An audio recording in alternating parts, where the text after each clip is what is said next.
Hi friends, நான் உங்கள் GK. இது நம்ம சேனல் வந்து பார்த்திங்கன்னா கார்த்தியா கோபாலகிருஷ்ணன். ஓகேங்களா? இப்போ நம்ம வந்து பார்க்க போகிற ஒரு விஷயம் வந்து ஒரு சிங்கப்பெண்ணோட கதையை வந்து பார்க்க போகிறோம்.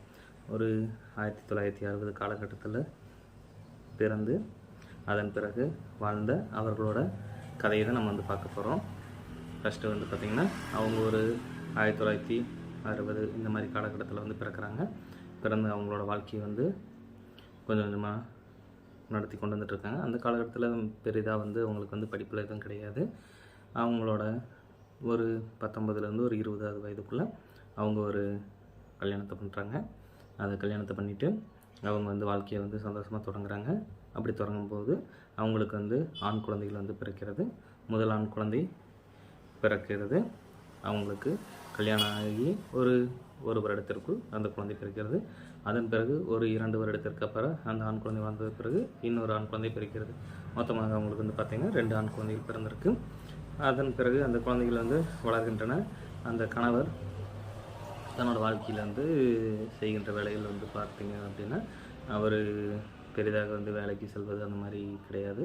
கிடைக்கின்ற வேலைக்கு இந்த மாதிரி சென்று வந்து கொண்டிருக்கிறார். அப்படி வந்து கொண்டிருக்கிற காலகட்டத்தில் அப்போலாம் வந்து பார்த்திங்கன்னா இந்த மூட்டை தூக்கிறது இந்த மாதிரி வேலைகள் தான் வந்து அவங்கள இருந்திருக்கு. ஏன்னா படிப்பறிவு இல்லாத காலகட்டங்கள். படிப்பறிவு இருந்து அவங்க வந்து படிக்க அந்த காலகட்டங்களில் வந்து படிக்கல. ஸோ அப்படி இருந்த காலகட்டத்தில் ஒரு பெரிய மகனுக்கு ஒரு 10 வயதாகிறது. அந்த 10 வயதாகும் பொழுது அந்த அப்பா வந்து இறக்கின்றார். அவர் ஒரு கொடிய நோயால் பாம்பு இந்த மாதிரி ஏதோ ஒரு விஷவாயு தாக்கப்பட்டு இறக்கிறார் என்று செய்தி வருகிறது. அதன் பிறகு அவர் இறந்தது பிறகு இந்த அம்மா என்ன பண்ணிக்கிட்டார் அப்படின்னா இவங்க குழந்தைகளை வந்து வளர்த்தணும் அப்படிங்கிற ஒரே காரணத்துக்காக அவங்க தன்னோட வேலையை கண்ணி பண்ணணும் அப்படிங்கிறதுனால காய்கறி விற்கிறது. அதாவது இந்த மாம்பழம், கொய்யாப்பழம் இந்த மாதிரி சீசனுக்கு காய்கறிகள்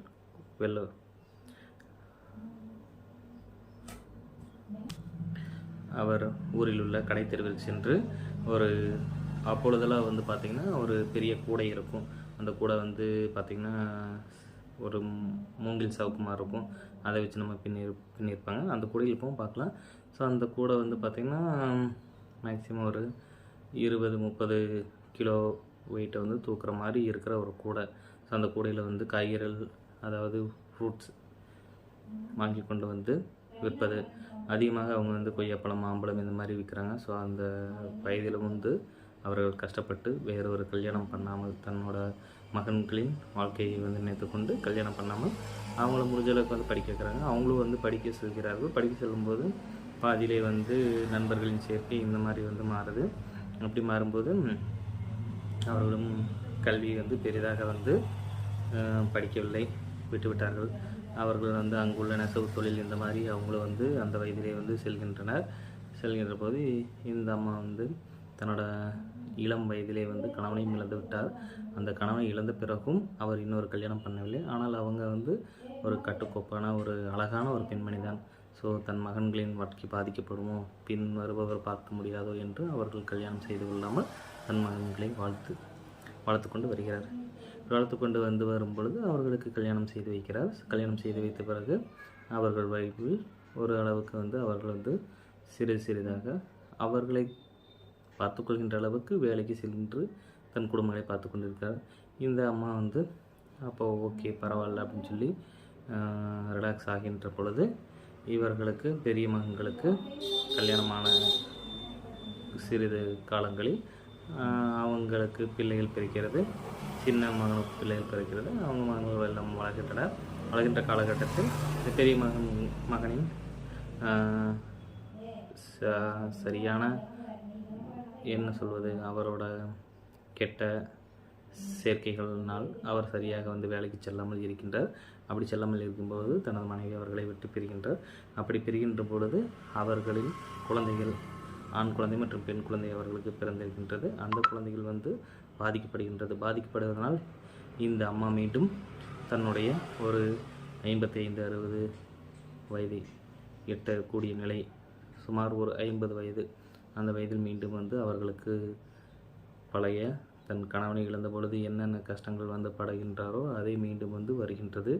அவர்கள் அதையும் பொருட்படுத்தாமல் அந்த குழந்தைகளை வளர்க்கின்றார். அவரால் முடிந்த வரைக்கும் வேலைக்கு சென்று வந்து அவர்களின் படிப்பு, அவர்களை படிக்க வைக்க, அவர்களை வந்து பள்ளிக்கு அனுப்ப முடிந்தவரை சேர்த்து அவர்களை பார்த்து கொண்டு நலமாக கொண்டு வந்துகின்றார். ஸோ இப்போ இதனால் நம்ம வந்து என்ன சொல்ல வரோம் அப்படின்னா, ஒரு பெண் நினைத்தால் தன் வாழ்க்கையில் எதை வேண்டுமென்றால் சாதிக்க முடியும் அப்படிங்கிறத வந்து இந்த அம்மா மூலிமா நம்ம வந்து தெரிஞ்சுக்க விரும்புகின்றோம். ஸோ இது மாதிரி வந்து எத்தனையோ பெண்கள் வந்து தன்னுடைய வாழ்க்கையில் தன் குழந்தைகள், மகன்கள், மகள்கள், பேரன், பேத்தி இப்படியும் வந்து அவர்கள் கஷ்டப்பட்டாது வந்து கரை சேர்த்து வேண்டும் என்று அவ்வளோ வைராக்கியமாக இருக்கின்றார். ஸோ இந்த மாதிரிலாம் நம்ம பார்க்கும்போது பெண்கள் வந்து உண்மையாலேயும் ஒரு ஆக்கசக்தியாக வந்து கருதப்பட வேண்டும். ஸோ பெண்களை வந்து நீங்கள் இழிவாக நடத்துவதை விட்டு அவர்களை வந்து போற்றுங்கள். அவர்கள் கல்வி, ஸோ இதெல்லாம் வந்து கிடைக்கிறதுக்கு உங்களால் முடிந்தவரை நீங்கள் வந்து பாடுபடுங்கள் என்று நான் சொல்கின்றேன். ஸோ இந்த கதை உங்களுக்கு பிடிச்சிருக்குன்னு நினைக்கிறேன். ஸோ இது கதையும் கிடையாது, இது ஒரு ட்ரூ ஸ்டோரியை பேஸ் பண்ணதை நான் வந்து உங்களுக்கு சொல்லியிருக்கேன். ஸோ லைக் பண்ணுங்கள், சப்ஸ்கிரைப் பண்ணுங்கள், கமெண்ட் பண்ணுங்கள். Love you all. தேங்க்யூ.